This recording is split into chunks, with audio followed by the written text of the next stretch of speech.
खैज ज़मीन से ताल्लुक़ रखने वाले जनाब अकमल बलरामपुरी साहब शरीके बज़्म हुए हैं, जिनका ताल्लुक़ जामिया मिलिया दिल्ली से है। वो अपने वक्त के बेहतरीन फ़नकार हैं। वो तहतोल में भी अपनी शायरी पेश करते हैं और तरन्नुम में भी अच्छे अंदाज में अपने शेर को सामईन तक पहुँचाते हैं। मेरी गुजारिश वो माइक पर हाजिर। अस्सलाम वालेकुम भाई, माइक वाले थोड़ा आवाज़ बढ़ा दो, शायद पीछे जो कुछ लोग आए हुए हैं वो सोने के लिए आए हैं। भाई ये छोटा वाला माइक भी रह के फंस जा रहा है, इसको भी जरा दुरुस्त करें। 650 किलोमीटर की सफ़र तय करके मैं आया हूँ।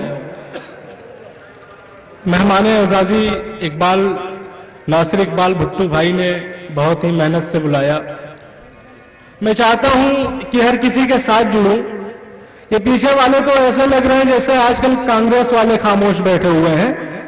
आगे की कतार से दादो तहसील की आवाजें आ रही। मैं चाहता हूं कि हर कोई शिरकत करे। मैं अशार पेश करूंगा। अकमल बलरामपुरी एहतजाज का शायर है। मैं 4 मिसरे पेश करता हूं मां के हवाले से कि ऐसा रिश्ता है कि हर गम को भुला देती है। ऐसा रिश्ता है कि हर गम को भुला देती है, मुझ पे आँच आए तो आंखों को रुला देती है। बहुत अच्छे। ऐसा रिश्ता है कि हर गम को भुला देती है, मुझ पे आँच आए तो आंखों को रुला देती है। जब भी नाकाम हुआ तंज किया अपनों ने, एक मेरी माँ है जो हारूं तो दुआ देती है। एक मेरी माँ है जो हारूं तो दुआ देती है। सबकी शिरकत चाहता हूं। 4 मिसरे और पेश करूंगा कि उसको अच्छी नहीं लगती है बुलंदी मेरी। उसको अच्छी नहीं लगती है बुलंदी मेरी। उसको अच्छी नहीं लगती है बुलंदी मेरी। उसको शायद मेरी परवाज बहुत खलती है। उसको अच्छी नहीं लगती है बुलंदी मेरी। उसको शायद मेरी परवाज बहुत खलती है। जो मेरे सांस पे हर लम्हा थिरकता था कभी, अब उसी को मेरी आवाज बहुत खलती है। अब उसी को मेरी आवाज बहुत खलती है। 4 मिसरे पेश करूंगा। अभी गुज़िश्ता जो यूपी में आसाम में बहुत सारे फिरका वाराना फसादात हुए।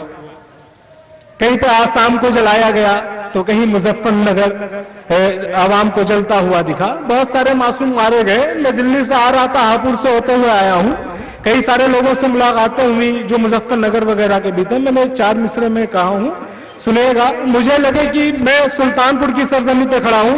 नासिर इकबाल भुट्टो भाई कह रहे थे कि सुल्तानपुर वाले बहुत दिल नवाज होते हैं, मेहमान नवाज होते हैं और दादो तहसील से काफी नवाजते हैं। मगर यहाँ पे आके ऐसा महसूस हो रहा है कि पीछे वाले तो जैसे लग रहा है सो रहे हैं। भाई ऐसा करिए कि शायरों का साथ दीजिए ताकि यहाँ से जाए तो आपकी सरजमी का नाम हो। ये मजनून सुल्तानपुरी की सरजमी है। आप सबका साथ चाहिए। अगर अशार अच्छे हो तो दादो तहसील से नवाजे। मैं पढ़ता हूं 4 मिसरे की। कभी आसाम जलता है, कभी गुजरात जलता है। कभी आसाम जलता है, कभी गुजरात जलता है। चिरागों में हमारा भी लहू दिन रात जलता है। हमारे रहनुमाओं जाओ बैवान में कह दो। कभी आसाम जलता है, कभी गुजरात जलता है। चिरागों में हमारा भी लहू दिन रात जलता है। हमारे रहनुमाओं जाओ बैवान में कह दो कि एक मासूम सा बच्चा भी मां के साथ जलता है। कि एक मासूम सा बच्चा भी मां के साथ जलता है। और चंद अशार और पेश करूंगा। इस वक्त हिंदुस्तान के प्रधानमंत्री नरेंद्र मोदी साहब है और हर महीने हिंदुस्तान में कहीं ना कहीं फिरका वाराना फसादात हो रहे हैं। हिंदू मुस्लिम के नाम पर 2 भाइयों को आपस में लड़ाया जाता है। ये 4 मिसरे में कहूंगा। 125 करोड़ की आवाम जो है हिंदुस्तान की, मैं चाहता हूं उन तक पहुंचे कि लहू आपसी में कभी तलवार नहीं चलती है।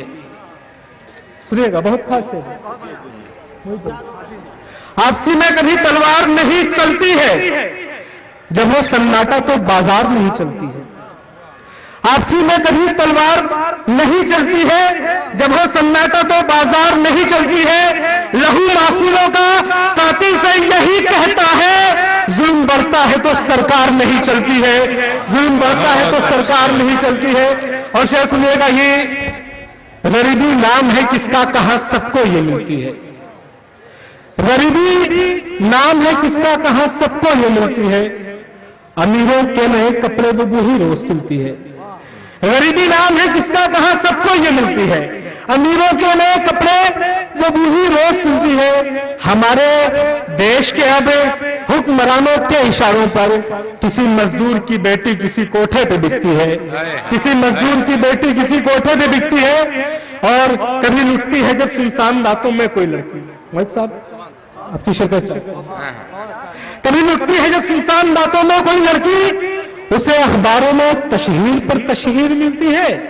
कभी लुटती है जब सुनसान रातों में कोई लड़की, उसे अखबारों में तशहीर पर तशहीर मिलती है, उसे ख्वाबों की कब ताबीर पर ताबीर मिलती है। मुकदमा चलता है तारीख पर तारीख मिलती है, मुकदमा चलता है तारीख पर तारीख मिलती है। और 4 मिसरा और पेश करूंगा। इस वक्त हिंदुस्तान की सूरत हाल बहुत खराब है। मैं इन 4 मिसरों से समा बांधने की कोशिश करूंगा। दिलकश भाई ने बहुत ही खूबसूरत मुशायरा करवाया है और मैं चाहता हूं तमाम लोगों की शिरकत हो। 4 मिसरे पढ़ूंगा। इस वक्त हिंदुस्तान के हालात इंतहाई नाजुक हैं। आप अखबारों में पढ़ते हैं कि हर महीने कहीं ना कहीं फसादात हो रहे हैं और गिरफ्तारियां बेकसूर मुस्लिम नौजवानों की हो रही है। गुज़िश्ता दिनों भी तिल्लोकपुरी में फसादात हुआ। मैं 4 मिसरे पढ़ूंगा, मगर उससे पहले बता दूं कि जब हिंदुस्तान में लव जिहाद जैसा मसला खड़ा किया जाता है तब हिंदुस्तान की सरकार कुछ नहीं कहती है। जब हिंदुस्तान में यह भी कहा जाता है कि हिंदुस्तान पे मुसलमानों का कोई हक नहीं, हिंदी हिंदुस्तान मुल्ला भागो पाकिस्तान, तब हिंदुस्तान की खाकी वर्दी खामोश होती है। जब हिंदुस्तान में ये कहा जाता है कि जितने भी मुस्लिम इलाके हैं वो छोटा पाकिस्तान है, तब हिंदुस्तान की अदालत खामोश होती है। मगर कोई शख्स जब कहता है कि बाबरी मस्जिद को ना तोड़ो, हम चारा रहने दो, दंगा मत कराओ, तो हिंदुस्तान की अदालत जाग जाती है, खाकी वर्दी कार्रवाई करती है। मैं 4 मिसरे पढ़ूंगा कि अगर हम कुछ भी करते हैं तो तुमको पाप लगता है। समाबाद में कोशिश करता हूं, सुनिएगा नासिर भाई।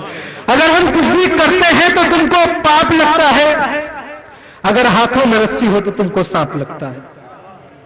अगर हम कुछ भी करते हैं तो तुमको पाप लगता है, अगर हाथों में रस्सी हो तो तुमको सांप लगता है।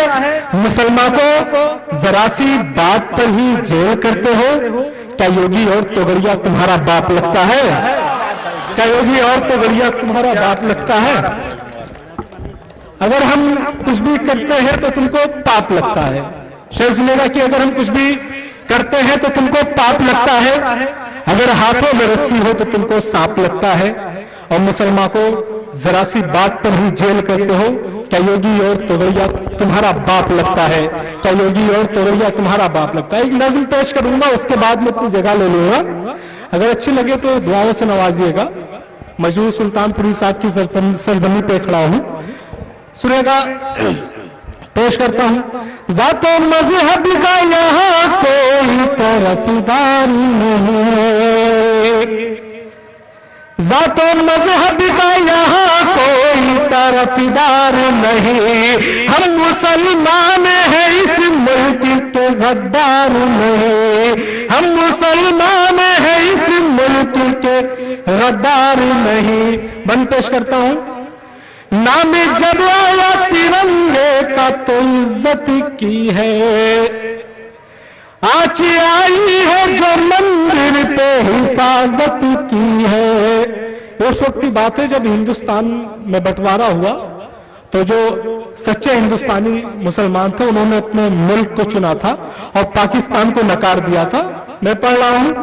नाम जब आया तिरंगे का तो इज्जत की है, आज आई है जो मंदिर पे हिफाजत की है। मुझको इस मुल्क का गद्दार बताने वालों, हमने बंटवारे में अपनों से बगावत की है, हमने बंटवारे में अपनों से बगावत की है। आज इल्जाम है हम पे कि वफादार नहीं, हम मुसलमान हैं इस मुल्क के गद्दार नहीं। दूसरा बंद पेश करता हूं। हिंदुस्तान में किसी को हमारी शिनाख्त पूछने की जरूरत नहीं है। ये लाल किला की दीवारें और ताजमहल की खूबसूरती और कुतुब मीनार के मीनारे हमारे होने का सबूत दे रही हैं। मैं पढ़ रहा हूं। ए वतन खून खराबा तेरी तस्वीर नहीं, ए वतन खून खराबा तेरी तस्वीर नहीं, ए वतन खून खराबा तेरी तस्वीर नहीं, मुल्क पे राज करे भगवे ये तकदीर नहीं। ए वतन खून खराबा तेरी तस्वीर नहीं, मुल्क पे राज करे भगवे ये तकदीर नहीं। लाल किला ताज महल और भी सारी चीजें ये हमारी है, तेरे बाप की जागीर नहीं, ये हमारी है, तेरे बाप की जागीर नहीं। कौन कहता है कि इस देश के हकदार नहीं, हम मुसलमान हैं इस मुल्क के गद्दार नहीं।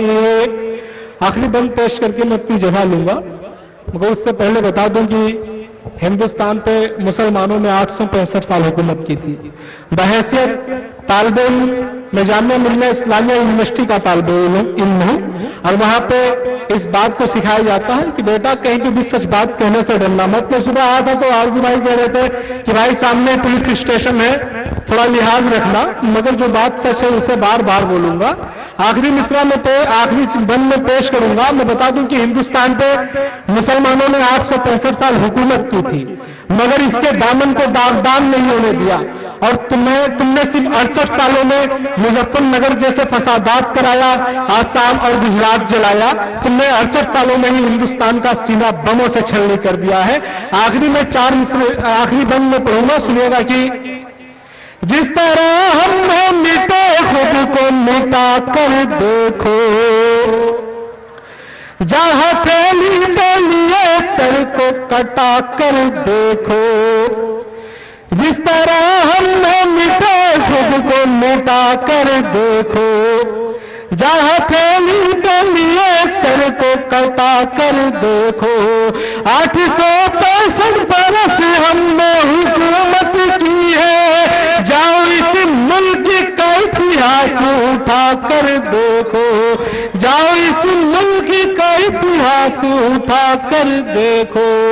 सर झुकाना मेरे मजहब का तो किरदार नहीं, हम मुसलमान हैं इस मुल्क के गद्दार नहीं।